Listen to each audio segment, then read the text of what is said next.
میرا پہلا سوال ہے، بوڑھا پیچھے ہے جوان آگے ہے، اللہ کے رسول نے اس جوان کو روک کر کے پوچھا کہ یہ بوڑھا جو تمہارے پیچھے چل رہا ہے کون ہے؟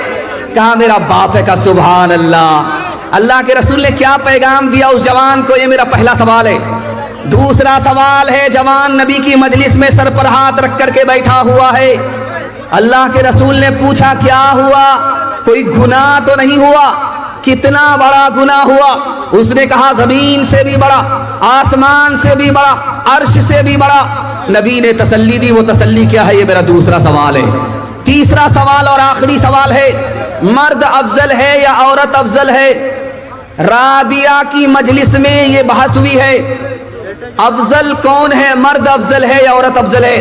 یہ آخری سوال ہے، سو کر کے سنیں گے، ہاتھ اٹھائیے انشاءاللہ۔ خیر ماشاءاللہ، سو کر کے سننے کی غلطی مت کیجیے گا ورنہ ہم بھی آپ کو قبرستان پہنچا دیں گے۔ 3 سوال ہے، پیغام شروع ہو رہا ہے۔ جوان آگے آگے چل رہا ہے، بوڑھا پیچھے ہے۔ اللہ کے رسول نے روک کر کے پوچھا یہ جو بوڑھا تمہارے پیچھے چل رہا ہے یہ کون ہے؟ کہ یہ میرا باپ ہے۔ کہ سبحان اللہ۔ اگر تمہارا باپ ہے تو باپ سے آگے مت چلنا، اگر یہ تمہارا باپ ہے تو باپ سے پہلے مت بیٹھنا، اگر یہ تمہارا باپ ہے بڑھاپے اور بیماری کی وجہ سے پیشاب کر دے تو اپنے باپ کے پیشاب کو اس طرح دھونا جیسے بچپن میں محبت سے تمہارے پیشاب کو دھویا ہے۔ سر پر ہاتھ رکھ کر کے جوان بیٹھا ہوا ہے۔ اللہ کے رسول نے پوچھا کیا ہوا؟ کہ بہت بڑا گناہ ہوا۔ کہ کتنا بڑا گناہ ہے؟ کہ آسمان سے بھی بڑا، زمین سے بھی بڑا، عرش سے بھی بڑا۔ کہ 1 منٹ میں چھوٹا ہو جائے گا۔ یہ بتاؤ کہ تمہارے ماں باپ زندہ ہے؟ کہ سبحان اللہ، ماں بھی زندہ ہے، باپ بھی زندہ۔ کہ جلدی سے جاؤ، ماں باپ کے پاؤں پکڑو، اپنے گناہ کی معافی کے لیے ماں باپ سے دعا کراؤ۔ تمہیں اپنے ماں باپ کا مقام معلوم نہیں، خدا کے یہاں تمہارے ماں باپ کا مقام کتنا بڑا ہے۔ اگر دھرتی پر تمہارے ماں باپ تمہارے گناہ کی معافی کے لیے ہاتھ اٹھائیں گے، جو گناہ عرش سے بڑا ہے خدا مہربان ہوگا، چھوٹا ہو جائے گا، معاف ہو جائے گا۔ مجلس میں بحث ہو رہی ہے، عورت افضل ہے یا مرد افضل ہے؟ مرد بڑھ کر کے ہے یا عورت بڑھ کر کے ہے؟ عورت بڑھ کر کے ہے یا مرد بڑھ کر کے ہے؟ مرد کے وکیل نے کہا مرد نبی بنتا ہے، عورت نبی نہیں بنتی، اس لیے عورت سے بڑھ کر کے مرد ہے۔ رابعہ نے کہا یہ بات صحیح ہے کہ عورت سے بڑھ کر کے مرد ہے، مرد نبی بنتا ہے، عورت نبی نہیں بنتی، لیکن یہ بھی بھولنا نہیں چاہیے کہ نبی تک کو عورت ہی جنم دیا کرتی ہے، عورت ہی کے قدموں میں اللہ نے جنت رکھی ہے۔ انشاءاللہ اپنے ماں باپ کے دل سے خدمت کریں گے، اللہ 3 چیزوں میں اضافہ کرے گا۔ بخاری کی حدیث ہے، عمر بھی بڑھا دے گا، روزی بھی بڑھا دے گا، اور تندرستی کو بھی بڑھا دے گا۔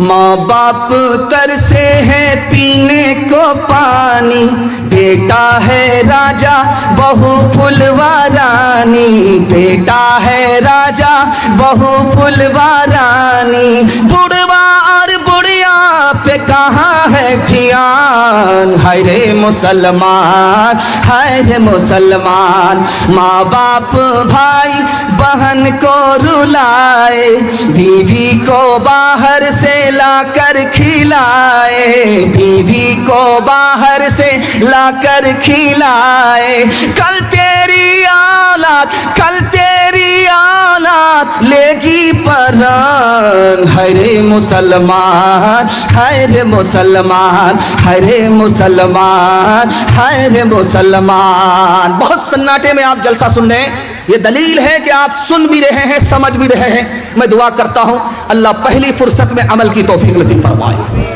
خدا کی مہربانی کے حوالے سے 3 منٹ کا پیغام آپ کی خدمت میں رکھنے کے لیے جا رہا ہوں۔ ایک مسلمان پر اللہ نے 3 احسان کیے۔ پہلا احسان کیا، انسان بنایا، اگر جانور بنا دیتا، بندر بنا دیتا تو ہم کیا بگاڑ لیتے؟ اللہ کا پہلا احسان۔ دوسرا احسان، ہم نے اسلام کی خاطر کوئی قربانی نہیں دی، ہم نے اسلام کے لیے کوئی قیمت نہیں چکائی، اللہ نے مسلمان کے گھر میں پیدا کر کے مسلمان بنا دیا، یہ اللہ کا احسان ہے، دوسرا احسان ہے۔ اور پھر کسی اور نبی کی امت میں نہیں، آخری نبی کی امت میں پیدا فرمایا، یہ تیسرا احسان۔ ہم جب کھانا کھاتے ہیں تو ایک کھانے پر اللہ کے 6 احسان۔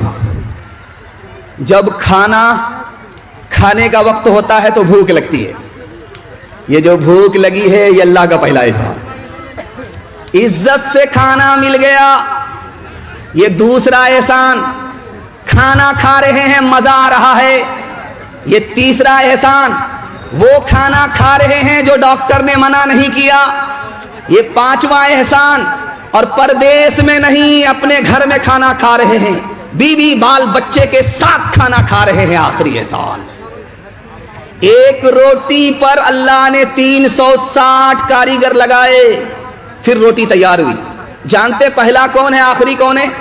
میکائیل علیہ السلام پہلا کاریگر ہے جس نے پانی کو خزانے سے کھینچا اور ہم تک پہنچایا۔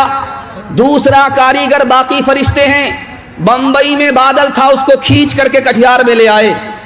دوسرے کاریگر چاند اور سورج ستارے، پھر ہمارے جانور اور ٹریکٹر، اس کے بعد آخری کاریگر جس نے روٹی پکایا۔ اس لیے جب روٹی کھاتے ہیں تو بسم اللہ، جب بھوک مٹ جاتی ہے تو الحمدللہ۔ اتنا بڑا مجمع ہے۔ ایک بات آپ کے سامنے میں کرنے کے لیے جا رہا ہوں، آپ کا دل بہت مضبوط ہوگا۔ جس آدمی کو اپنی بیوی ہے، یہ آدمی خوشحال ہے، کنگال نہیں۔ جس آدمی کو اپنا گھر ہے، کرائے کا گھر نہیں، یہ آدمی امیر ہے، غریب نہیں ہے۔ جس آدمی کو گاڑی گھوڑا ہے، یہ بادشاہ ہے۔ بادشاہ ہو کر کے پریشان کیوں ہے؟ اپنے آپ سے پریشان ہے، وقت سے پہلے مانگتا ہے، قسمت سے زیادہ مانگتا ہے، دوسرے کی دولت پر نظر رکھتا ہے، بادشاہ ہو کر کے بھی پریشان ہے۔ چھینک آئی نبی کی مجلس میں، ایک صحابی کو چھینک آئی تو اللہ کے رسول نے کہا یرحمک اللہ، اللہ تم پر رحم فرمائے۔ دوسرے آدمی کو چھینک آئی، آپ خاموش رہے، کوئی دعا نہیں دی۔ اس آدمی نے کہا یا رسول اللہ میرا کیا گناہ، مجھے چھینک آئی، آپ نے دعا نہیں دی۔ تو اللہ کے رسول نے فرمایا کہ اس کو چھینک آئی، اس نے خدا کو یاد رکھا، اس لیے میں نے بھی دعا میں اسے یاد رکھا۔ تم کو جب چھینک آئی تم نے خدا کو بھلا دیا، تو میں نے بھی تمہیں بھلا دیا۔ ابلیس فرعون نے جب خدائی کا دعویٰ کیا تو لوگوں نے کہا بارش نہیں ہو رہی، بارش کرا دو۔ تو فرعون پھنس گیا، میں جھوٹا خدا ہوں، بارش نہیں ہوگی میں جھوٹا ہو جاؤں۔ ابلیس سے بولا یار میں جھوٹا خدا ہوں، اگر بارش نہیں ہوئی تو میں جھوٹا ہو جاؤں گا، بارش کرا دے۔ تو ابلیس نے اپنے تمام چیلوں سے کہا آسمان پر جاؤ، وہاں سے جم کر کے پیشاب کرو۔ بارش ہو گئی، ابلیس آیا دوڑا دوڑا، بارش ہوئی تھی؟ تو فرعون بولا بارش تو ہوئی تھی لیکن بڑی بدبودار تھی۔ تو ابلیس بولا جیسا تو خدا ہے ویسے ہی نے بارش ہوئی۔ ہاتھ اٹھائیے، وعدہ کیجئے خدا کی نعمت کھائیں گے انشاءاللہ، اللہ کا نام لیں گے۔ ہاتھ اٹھائیے، مصیبت میں صبر کریں گے، شکوہ شکایت نہیں کریں گے، ہاتھ اٹھائیے انشاءاللہ۔ صبر نہیں ہوگا خودکشی کریں گے، ہاتھ اٹھائیے انشاءاللہ۔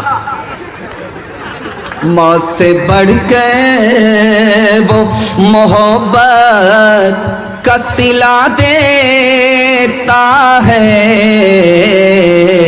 رزق بن مانگے بھی بندوں کو خدا دیتا ہے، رزق بن مانگے بھی۔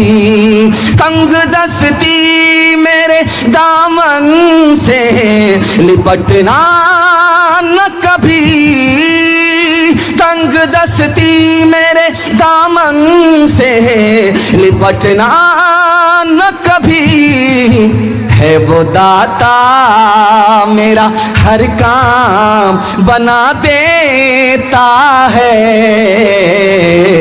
وہ داتا۔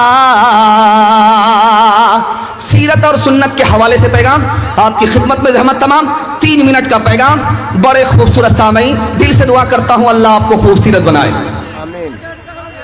ایک موسیٰ سے مقابلہ کرنے کے لیے کتنے جادوگر آئے تھے؟ 3 لاکھ۔